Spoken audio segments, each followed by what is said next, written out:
इस बजट के बाद शायद ही कोई पाकिस्तान में ऐसी चीज़ रही हो जिसका रेट ऊपर ना जाए। जितने टैरिफ्स हैं यूटिलिटी के वो भी ऊपर जा रहे हैं, कुछ तो चले गए हैं और कुछ मज़ीद ऊपर जाएंगे, क्योंकि हर एक चीज़ के आखिर में हुकूमत बताती है कि आईएमएफ का प्रोग्राम करना है, अगर ये ना किया तो प्रोग्राम होगा नहीं। लेकिन आम तौर पर जब आप आईएमएफ के साथ किसी प्रोग्राम में जाते हैं तो आपको बताते हैं कि आपका डेफिसिट इतना होना चाहिए, उसके लिए आपको इतने रेवेन्यू मोबिलाइज़ करने हैं, इतनी गुंजाइश आपके पास मौजूद होती है कि कहाँ टैक्स लगाना है, कहाँ नहीं लगाना। आईएमएफ ने यकीनन ये नहीं कहा होगा कि बच्चों के दूध के ऊपर या ये डब्बों का दूध है इस पर टैक्स ना लगाया तो प्रोग्राम नहीं देंगे। उसके लिए मुतबादल ऑप्शंस के ऊपर काम किया जा सकता था, लेकिन शायद हमारे जो पॉलिसी साज हैं उनका जहन इससे आगे गया ही नहीं कि दूध के डब्बे पर टैक्स लगना है, इसके अलावा कुछ नहीं कर सकते। इसी तरीके से पाकिस्तान में जो एक तबका टैक्स से नहीं भाग सकता वो है salaried class, at source deduct हो जाता है, चाहे गवर्नमेंट एम्प्लॉइज़ हो चाहे प्राइवेट सेक्टर के हो। उनको सैलरी मिलती है उस वक्त है जब एट सोर्स आप काट लेते हैं। तो जितना टैक्स उनका कट रहा है उनको मज़ीद स्क्वीज़ करने की ज़रूरत नहीं थी, क्योंकि आप 2 सालों से 25-30% से महंगा कर रहे हैं हर चीज़ को। इन्फ्लेशन है आपका, और फूड इन्फ्लेशन आपका 40-50% पे जाती है। तो आप उनकी आमदन तो उतनी नहीं बढ़ा सकते साल में 40-50%, तो कम से कम उनकी टैक्स स्लैब्स को मत छेड़ें। तो जो 1 लाख से नीचे है, 2 लाख से नीचे है, उनकी भी आपने टैक्स बढ़ा दी, 1 लाख से नीचे से शुरू कर दी, डबल हो गया उसका टैक्स रेट। और जो 10 मिलियन से ऊपर चला जाता है उसके ऊपर आपने 10% सरचार्ज भी लगा दी। और साथ क्या किया आपने, प्रॉपर्टी के ऊपर टैक्स इंट्रोड्यूस करवाए जो करवाने चाहिए थे। लेकिन जितने गवर्नमेंट एम्प्लॉइज़ हैं और जितने फ़ौज के लोग हैं और जितने बाकी लोग हैं कुछ सरकारी महकमों के, उनको आपने एग्जम्प्ट कर दिया उस कैटेगरी से। जिसको 3 प्लॉट मिले हैं वो 3 बेचेगा, उसको भी एग्जम्पशन बरकरार रहेगी। क्यों भाई, ये कौन सा इंसाफ है? तो ये जो नाइंसाफ़ी है उसका खमियाजा ये निकलेगा कि महंगाई और ऊपर जाएगी, लोग चीखें मारेंगे, ख़ास तौर पर जिनकी महदूद आमदन है, ना वो बिजली के और गैस के बिल दे पाएंगे और ना दूध खरीद के बच्चों के लिए घर ले जा सकेंगे। तो फिर वो क्या करेंगे, फिर वो चीखें मारेंगे, प्रोटेस्ट करेंगे, और नहीं करेंगे तो उनका सर्वाइवल मुश्किल हो जाएगा।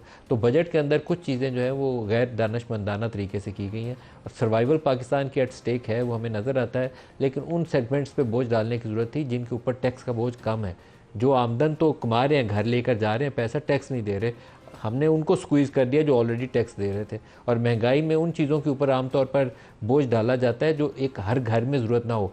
जो 1000 रुपये रोज़ कमाने वाला है उसको भी दूध चाहिए ज़िंदा रहने के लिए, चीनी और आटा चाहिए, और जो 1 लाख रुपया महीना कमा सकता है उसको भी दूध और आटा चाहिए। तो आपको कुछ फ़र्क करना चाहिए था, उन चीज़ों पे बोझ डालना चाहिए था जिससे बिल्कुल जो वल्नरेबल सेगमेंट्स हैं उन पे कम से कम बोझ पड़े। पाकिस्तान की सियासी सूरत हाल पे आ जाएँ तो पाकिस्तान की सियासत आज भी वहीं स्टैंड करती है जहाँ आज से हमने साल 2 साल पहले जिस सफ़र का आगाज़ किया था। बेयकीनी, और बेयकीनी में हर रोज़ इजाफा हो रहा है। 8 फरवरी को इंतखाबात से लोगों को आस उम्मीद थी कि इंतखाबात हो जाएंगे तो हल निकल आएगा, हल फिर नहीं निकला। पहले एक बड़ी सियासी जमात से हमने बल्ले का निशान छीन लिया, तहरीक इंसाफ से, कि इससे ये इलेक्शन हार जाएंगे, आगे नहीं जा सकेंगे। वो केस भी अभी तक सुप्रीम कोर्ट के सामने लगे हुए हैं, उसका भी नतीजा निकलना बाकी है। फिर 8 फरवरी को लोगों ने वोट जिनको डाला वो फॉर्म 45 और 47 की नज़र हो गया। तो फिर हमने कहा कि आप ट्रिब्यूनल में चले जाएं, ट्रिब्यूनल फ़ैसला कर देंगे। ट्रिब्यूनल बन गए, ट्रिब्यूनल से फ़ैसला होने लगा इस्लामाबाद के 3 हलकों का। इस्लामाबाद हाई कोर्ट के एक सर्विंग जज, और उनका तरीक़ाकार भी हुकूमत ये मौजूदा पीडीएम वाली जो है इसने ख़ुद तय किया हुआ था। हाई कोर्ट से नाम आएंगे, इलेक्शन कमीशन उनको लगाएगा, केस सामने जाएंगे, फ़ैसला होने की स्टेज आई तो फिर परेशानी लाक होगी कि ये ना हो कि हमारे चंद MNAs MPs जो हैं ये उड़ा दें। पतन की कल वाली रिपोर्ट जो हमारे सामने आई है वो जाहिर करती है कि लाहौर के 20 सूबाई और 1 कौमी का NA 225 वहाँ इलेक्शन का रिज़ल्ट उस वक्त जारी कर दिया इलेक्शन कमीशन ने जब फॉर्म 45 उसके पास एक भी मौजूद नहीं था। तो ये बहुत मुतनाज़ सूरत हाल होगी। तो अब हुकूमत ने उसका एक हल ढूंढा है। उन्होंने कौमी असम्बली से एक बिल पास करवाया, पहले तो एक ऑर्डिनेंस के ज़रिए आया था, अब उन्होंने कौमी असम्बली से पास करवा लिया, और अभी से थोड़ी देर पहले सेनेट ने भी उसकी मंजूरी दे दी है कि अब रिटायर्ड जजेस भी ट्रिब्यूनल के अंदर लगाए जा सकते हैं। तो जो सर्विंग वाले परेशान कर रहे थे, इस्लामाबाद हाई कोर्ट वालों को आजकल ख़ास आज़ाद अदलिया बनने का शौक़ आया हुआ है, तो उन्होंने कहा अच्छा इनका हल ढूंढते हैं, सर्विंग की बजाय रिटायर्ड जज लगाते हैं। तो वो बिल बन गया। तो अब ये जो जिन लोगों को शौक़ था कि उनको इंसाफ मिलेगा ट्रिब्यूनल से, मेरा ख्याल है कि अल्लाह खैर रखे, वैसा ही इंसाफ मिलेगा जैसे पाकिस्तान में हमेशा इंसाफ मिला करता है।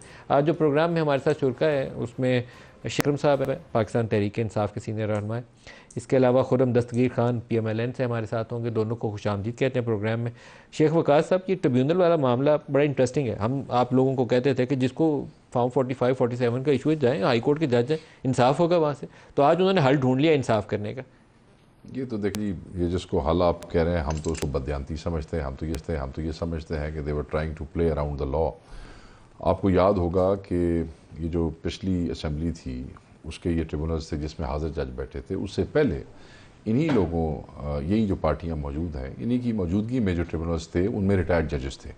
और रिटायर्ड जजेस ने फिर पटिशनर्स का जो हशर किया और कानून का और इंसाफ का जो मजाक उड़ाया, जो 3 महीने वाला काम 1.5-2 साल पे ले गया, और किस तरह एक मंडी लग गई थी वहाँ पे ख़रीदो फरोख्त और क्या क्या बेहूदियाँ नहीं हुई, और फिर उन लोगों को आगे जाके हायर कोर्ट्स में, हाई कोर्ट्स और सुप्रीम कोर्ट में इंसाफ मिले कई महीने और साल रुलने के बाद।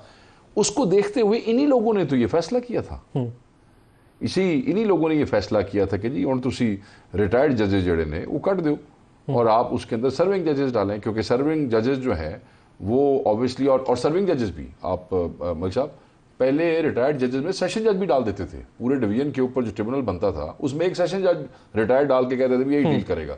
तो वहाँ ये फैसला हुआ कि सेशन जजेस भी नहीं होंगे, हाई कोर्ट के सर्विंग जजेस हुए। यानी कि एक चीज़ से सबक सीखा, गलत हुई, उसका नतीजा गलत आया, और उसके नतीजे के अंदर हाई कोर्ट के भाई ये ताकत में होता है, हाई कोर्ट का जज है, ये लोगों से प्रेशराइज नहीं होगा, वो मंडी इस तरह नहीं लगेगी और फैसले जल्दी होंगे और बेहतर होंगे।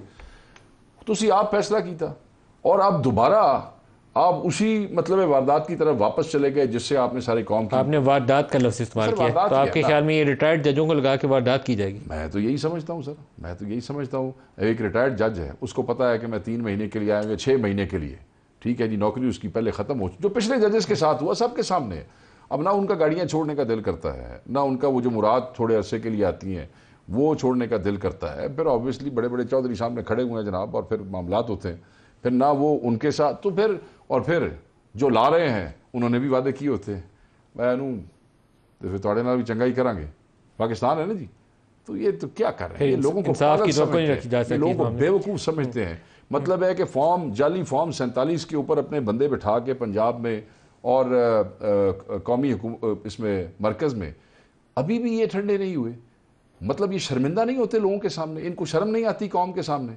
इसके बावजूद फिर उस डकैती के ऊपर अभी एक और डकैती करना चाहते हैं। ये चाहते हैं भाई जो रिकाउंट्स के फैसलों में ये लोगों को उड़ाना चाहते थे, जो दोबारा इन्होंने बाद में गंदगियाँ की हैं, उसके ऊपर भी कवर किया जा सके। ये बड़ा जुल्म है इस कौम के साथ। इस कौम को पागल उल्लू ना समझें। रिएक्शन जिस दिन आ गया, हालात बड़े ख़राब हैं, लोग रोटी से तंग हैं, गुस्सा किसी चीज़ का होगा, निकल किसी चीज़ पर जाएगा, तो बस फिर हमें लंगोटी ला के फिर हो गया हर जगह पर।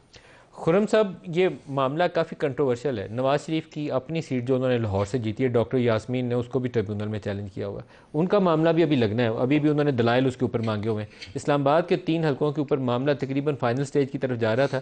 जस्टिस तारक महमूद जहांगीरी को आपने हटाने की एक कोशिश कर ली है इलेक्शन कमीशन के ज़रिए, दूसरी कोशिश अब कानूनी तौर पर राह हमार हो जाएगी रिटायर्ड जज को लगाने की। तो ये बहुत ही मुतनाज़ा चीज़ नहीं है जिसकी तरफ आप चले गए? आपको जाना नहीं चाहिए था इस स्टेज के ऊपर। सब पटिशन तो मैंने भी की हुई है, मैं कहाँ जाऊं? आपको भी उसी ट्रिब्यूनल से इंसाफ मिलेगा जिसके लिए तरमीम भी आप लोगों ने खुद की थी। तो यही इश्यूज हैं कि आवाज मुझे नहीं आ रही थी। हम सब इस निज़ाम में अदालत के सामने पेश होते हैं, और अदालत के बारे में जो भी हमारे तहफ़्फ़ुज़ात भी हैं, हमारी उम्मीदें भी हैं, उसमें दोनों तरफ बड़े स्ट्रॉन्ग आर्गुमेंट्स हैं। हम कैसे उस अदालत पर यकीन कर लें जिसने पाकिस्तान के अवाम का हक जो था वो 19 करोड़ पाउंड 70 अरब रुपए बजाय अवाम को दिलाने के वो उन्होंने रिलीफ दे दिया। वहाँ जिस शख्स ने उस अमानत में ख़यानत की थी उसको रिलीफ दे दिया, या जिस शख्स ने पाकिस्तान के खुफिया दस्तावेज के साथ खिलवाड़ किया और कहा मुझसे गुम हो गया और फिर अमेरिका में वेबसाइट में छप गया, उसको उन्होंने जो है वो कहा कि हमने तो देखिए ये तो हम रिलीफ देंगे, ये तो केस ही बड़ा पुअरली प्रोसिक्यूटेड है। तो जब उनको रिलीफ मिल जाए तो हम कहते हैं बहुत ही पुअरली प्रोसिक्यूटेड है, जब हमें कोई रिलीफ मिल जाए तो कहते हैं ये तो बड़ी ज्यादती हो गई। देखिए पाकिस्तान में एक ही तरह की कानून की हुक्मरानी है।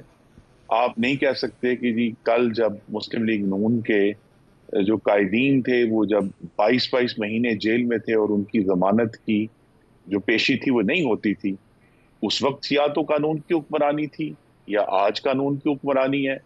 जिस तरह होगा हम सब अदालत के सामने। सर आपने तो कानून ही बदल दिया, हुक्मरानी के लिए कानून की हुक्मरानी के लिए आपने कानून ही बदल दिया। जज पसंद नहीं था आ रहा, फैसला पसंद नहीं था आ रहा तारिक महमूद जहांगीरी का, तो आपने जज बदलने के लिए कानून ही ना बना दिया। तो ये दिस इज नॉट फेयर।